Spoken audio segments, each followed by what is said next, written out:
Hello student, this one book of Amoli Hindi Vyakaran class 5th. Student, in the first part we complete up to here. Now we start from there. So किस तरह हमने स्वर और व्यंजनों के बारे में पढ़ा था, उनकी मात्राओं के बारे में पढ़ा था कि कैसे वो व्यंजन स्वर के साथ लगाए जाते हैं। तो नेक्स्ट सी, व्यंजनों में स्वरों की मात्राएं इस प्रकार लगती हैं। स्वर की मात्रा व्यंजन, पहले स्वर की मात्रा व्यंजन प्लस स्वर की मात्रा के शब्द के साथ व्यंजन। तो स्वर की मात्रा जो भी है व्यंजन प्लस स्वर मात्रा के शब्द, जो भी स्वर मात्रा के शब्द के साथ व्यंजन। लाइक अ की कोई मात्रा नहीं होती, जैसे क के साथ हलंत प्लस अ। अब इस हलंत को हटाने के लिए हमने अ का यूज़ किया, दैट इज़ कमल। आ की मात्रा क्या होती है, क प्लस आ का, लाइक कार। ई की मात्रा इस तरफ होती है, वर्ण से पहले आ जाती है ये, तो ये क्या बन गया, किला। बड़ी ई क प्लस ई ये वर्ण के बाद में आती है, दैट इज़ कील। छोटा ऊ ये वर्ण के नीचे आ जाती है, दैट इज़ कुली। बड़ा ऊ ये वर्ण के नीचे आती है, तो कूप। ऋषि की मात्रा ये इसके नीचे आ जाती है, दैट इज़ कृषक। छोटी ए इसकी मात्रा ऊपर आ जाती है, लाइक केला। तो ए ये है बड़ी, ए की मात्रा क प्लस ए कैरम। ओ की मात्रा वर्ण के बाद, लाइक कोयल। बड़ा ओ, बड़े ओ की मात्रा कोर। तो इस तरह किस जो स्वर हैं वो व्यंजन के साथ जुड़कर क्या बना देते हैं, एक नया शब्द। इसके अतिरिक्त दो असमान व्यंजन भी एक साथ आ सकते हैं। इसके बाद दो असमान, जो मतलब सेम व्यंजन नहीं होते, वो भी एक साथ आ सकते हैं। जैसे क के बाद त आए तो रूप होगा कत। कभी कभी दो व्यंजन आपस में मिलकर अपना रूप भी बदल लेते हैं। कभी कभी क्या होता है कि दो व्यंजन आपस में मिलकर अपना जो रूप है वो बदल लेते हैं। जैसे श्र, त्र, ज्ञ, श्र, इन्हें परंपरागत संयुक्त व्यंजन कहा जाता है। इन्हें क्या कहा जाता है, परंपरागत संयुक्त व्यंजन। इस तरह सभी व्यंजनों में मात्राएं लगाकर शब्द बना सकते हैं। इसके लिए व्यंजनों का क्रम तथा मात्रा का सही व्यंजन पर प्रयोग होना आवश्यक है। तो इस तरह जो व्यंजन है उनमें हम मात्राएं लगाकर शब्द बनाते हैं। इसके लिए व्यंजनों का पूरा क्रम में होना चाहिए, मात्रा का सही रूप होना चाहिए, तभी हम उसका प्रयोग, तभी मात्रा का सही व्यंजन पर प्रयोग होना ज़रूरी है। लाइक र में छोटे ऊ और ऊ की मात्रा कैसे आती है, उसके बीच में लगती है। लाइक छोटा ऊ तो ये थोड़ा सा मोल्ड करना, लाइक रुपया। और बड़ा ऊ इसको थोड़ा सा बाहर की तरफ निकालना है, दैट इज़ रूप। संयुक्त अक्षर, जब दो व्यंजन मिलकर एक नया रूप ले लेते हैं तो उसे संयुक्त अक्षर कहते हैं। ऐसे व्यंजन चार हैं, जैसे श्र, त्र, ज्ञ और श्र, ये इस प्रकार बने हैं। इन व्यंजनों को क्या बोला जाता है, संयुक्त अक्षर बोलते हैं। जब दो व्यंजन जब आपस में मिलते हैं तो एक नया रूप मतलब नया व्यंजन बना देते हैं, तो वो कौन से व्यंजन होते हैं, वो कौन से अक्षर होते हैं, संयुक्त अक्षर। तो ऐसे व्यंजन चार हैं, श्र, त्र, ज्ञ और श्रो। लाइक सी क प्लस श, अब क के साथ श जुड़ गया तो क्या बन गया, श। त प्लस र, त्र। तो इस तरह ये क्या है, संयुक्त अक्षर हैं। नेक्स्ट इज संयुक्त व्यंजन। जब दो समान व्यंजन एक साथ आ जाते हैं, जब दो सेम व्यंजन एक साथ आते हैं, जैसे म के बाद म, तो रूप बनता है, लाइक म। लाइक अब आधा म कैसे आया, जब आधा म या आधा क यो कुछ भी आता है तो मतलब कब आता है वो, जब उसके साथ कोई स्वर नहीं जुड़ा होता।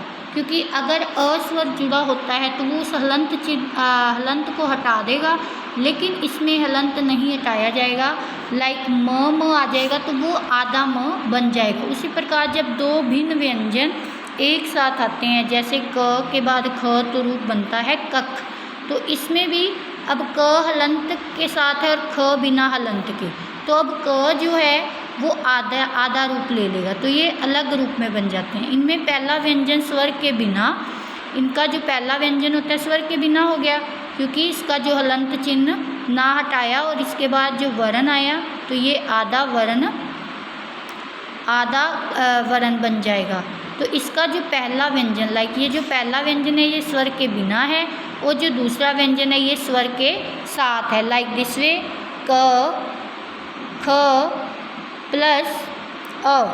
तो ये अब जो क ख है तो ये क के साथ अब कोई भी व्यंजन नहीं है, सॉरी स्वर नहीं है, तो ये क आधा बन गया और ख प्लस अ इज इक्वल टू ख बन गया। तो इसी तरह इस प्रकार जब दो समान या भिन्न व्यंजन एक साथ आते हैं तो वे संयुक्त व्यंजन कहलाते हैं। इस प्रकार कोई भी दो समान या अलग व्यंजन एक साथ आते हैं तो वो संयुक्त व्यंजन कहलाते हैं। समान व्यंजनों के योग से बने संयुक्त व्यंजनों को द्वित्व व्यंजन के नाम से भी जाना जाता है। जो सेम व्यंजनों के जोड़ से बनते हैं उनको क्या बोलते हैं, द्वित्व व्यंजन भी बोला जाता है।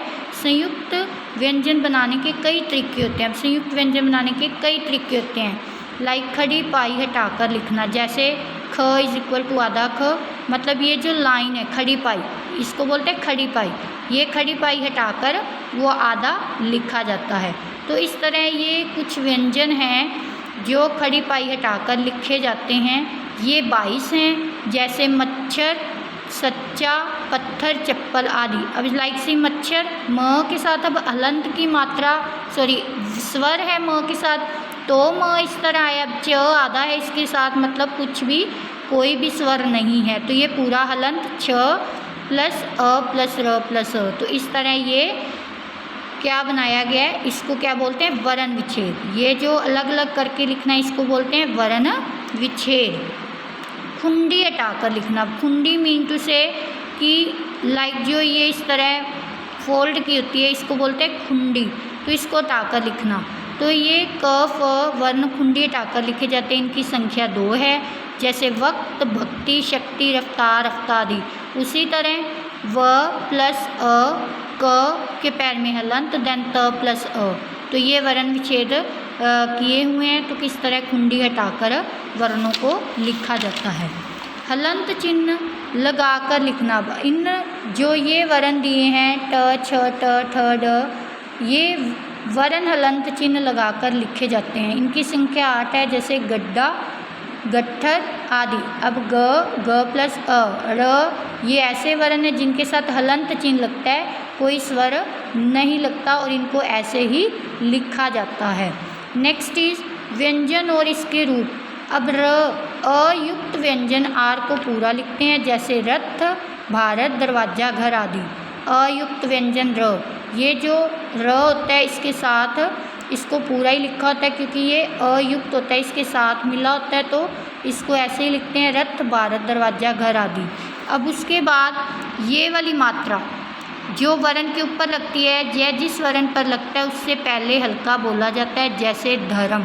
अब जब भी ये वाला चिन्ह लगता है तो उससे पहले हम हल्का सा बोलते हैं, र की वॉइस आती है, लाइक धर्म।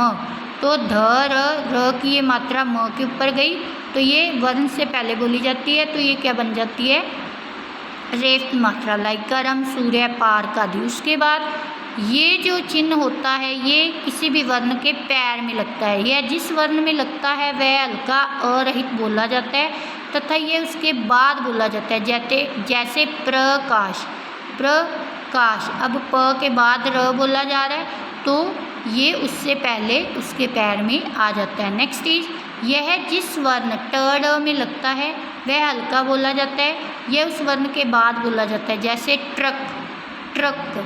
अब ट र क, तो अब ट्रक जो इसके ऊपर प्रभाव डाल रहा है, जो वर्ण के ऊपर थोड़ा दबाव डालता है, जैसे ट्रक, ट्रक यानी कि ट्र के नीचे ये लग जाएगी ये मात्रा, तो इसे बोलते हैं ट्रक, ड्रम, ड्रामा, ट्रेन आदि। ये क्या है, आर व्यंजन है और उसके रूप हैं। Try to do back exercise by self. Thank you student.